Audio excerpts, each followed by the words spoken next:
we've talked a lot about like couples and communication when it comes to two people who are together, like how they should go about managing finances, the communication that they need to have. And so kind of switching gears a little bit, this next question kind of digs into when it's not someone who you're married to, but you still are like tied to maybe as you to our family, right? Like how does that level of communication change? And so this person wrote, I feel guilty for refusing my brother money. I've always been the more financially responsible one of the family. I've always been about budgeting, saving, investing, basically the whole 9 yards. My brother, on the other hand, has always lived in the moment. Last week, my brother showed up on my doorstep looking like he was carrying the weight of the world on his shoulders. He's broke and not sure he can make ends meet. He asked for a small loan to get him through the month. I know he's family, but here's the thing. I've bailed him out before, several times actually, and it always goes the same. He promises this is the last time, but here we are again. I told him I couldn't help him and it was time for some tough love and he needed to deal with the consequences of his actions. He called me heartless and said family should always have each other's back. Mom and dad are also on his side and said I should help him out this time. Am I really the asshole here? Should I have lent him money or was I right about thinking it's time he clean up his own mess? No, this is, yeah, you cannot continue to enable somebody. They're never going to change. Like you said, you've already done this several times. So what's this time is not going to be different. It's almost like addiction, Nick. Like you have to let the person like fall to like, what's the saying? Rock bottom, right? Yeah. Like you have to let that person, like, whether that means he's going to have to sleep outside or something, like he's going to need to figure it out. So then he's finally like, this is bad. Like at least you hope that he hits rock bottom and makes those realizations like something needs to change here. And it's probably me. It's probably not my brother not giving me money, you know? Yeah.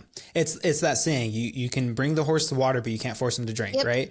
Like, and that's where I think this approach maybe could have been a little differently. Like there was definitely some tough love in here that I absolutely think needs to happen. But as part of like, the tough side is telling them the truth of their situation. The love side, I think, is also kind of guiding them forward a little bit and saying, hey, like, look, I'm not going to give you money. You do need to clean up your own actions like this. Like the last time was the last time. Yeah. But here's what I can do for you. I can't give you money, but I can at least show you how I do things. Like, how can you actually clean this situation up, right? You can take them to the water. And if they decide to drink out of it, awesome, right? They're all the better for it. But if they don't, like, that's like what you said, like, hopefully they start to realize like, this isn't because my brother didn't lend me money or my parents kicked me out of the house. It's because I didn't take full control of my situation.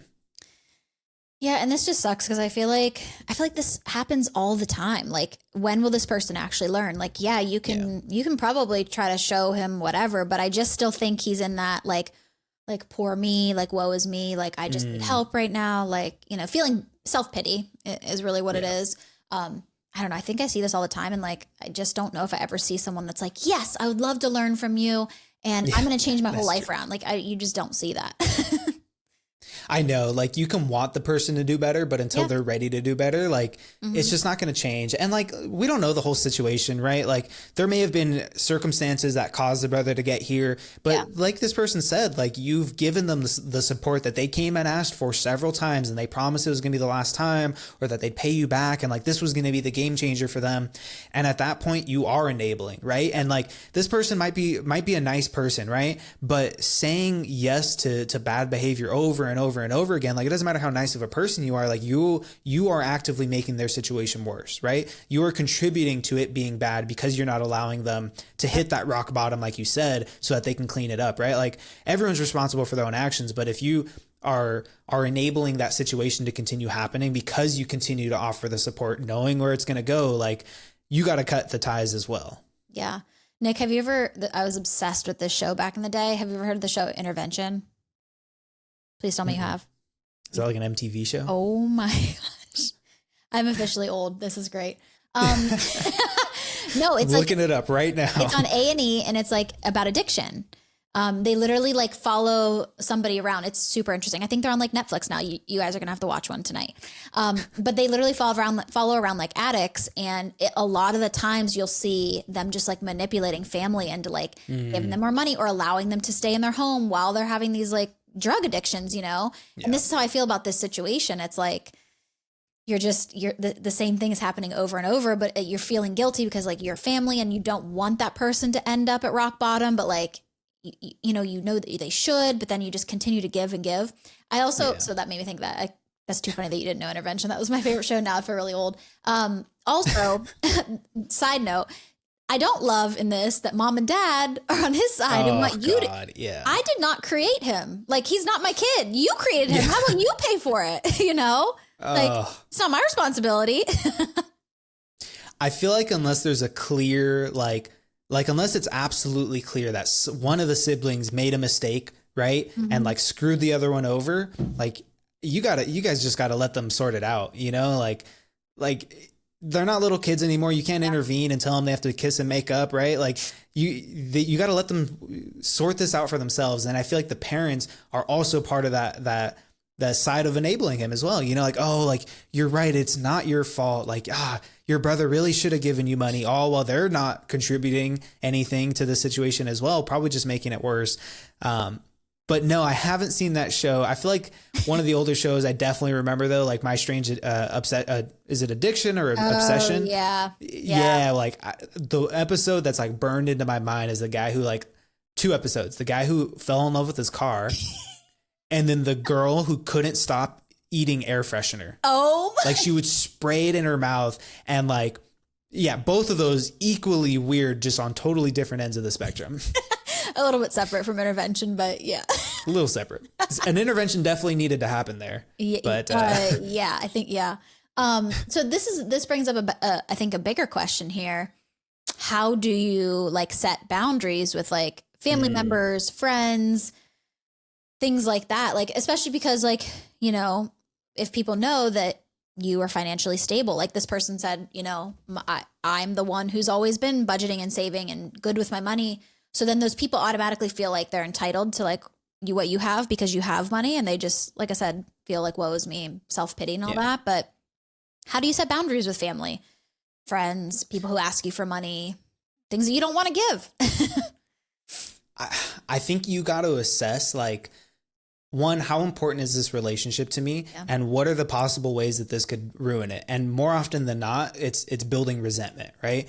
Especially if they're not like, especially if it's your partner, right? Like, building resentment is probably going to be one of the biggest things that can kill any sort of relationship, whether it's a professional, family, or personal relationship, like that level of resentment. And so you got to ask, like, if I give this person money with the expectation that they're going to give it back, at what point does it not even become about the money anymore? And now I will start to build resentment for how they acted.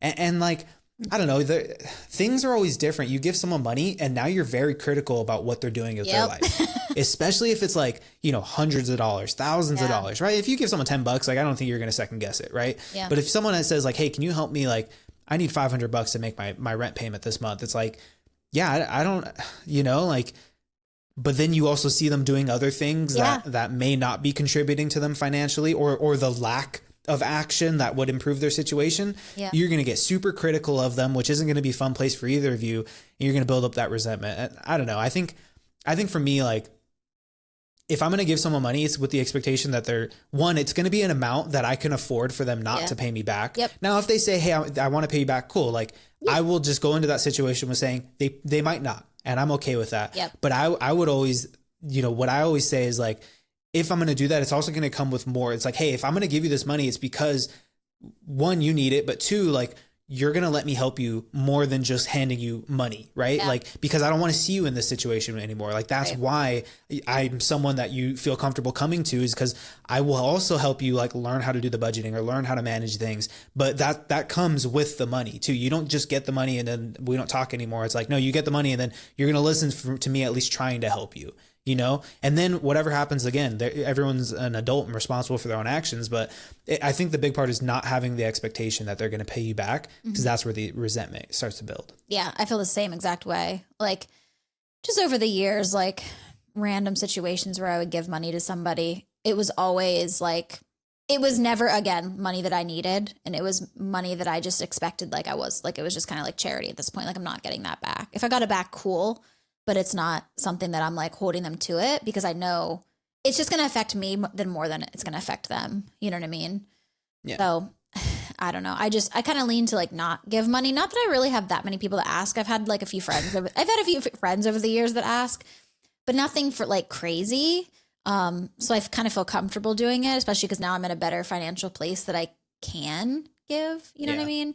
I don't know. I for a lot of people, I think a lot of people don't set the boundary and they expect them to get paid back. And then, yes, they're criticizing everything they're doing, creates a horrible relationship. If there's even a relationship when it's all over, you know? Yeah. I see that happen like time and time again. I think a lot of people just need to like, you know, like that situation earlier, just don't co-sign on stuff that like you shouldn't be co-signing for. Like, just don't give people money. It just creates a bad, if you're okay of giving that friendship up and losing your money, because that's probably what's going to happen, you know?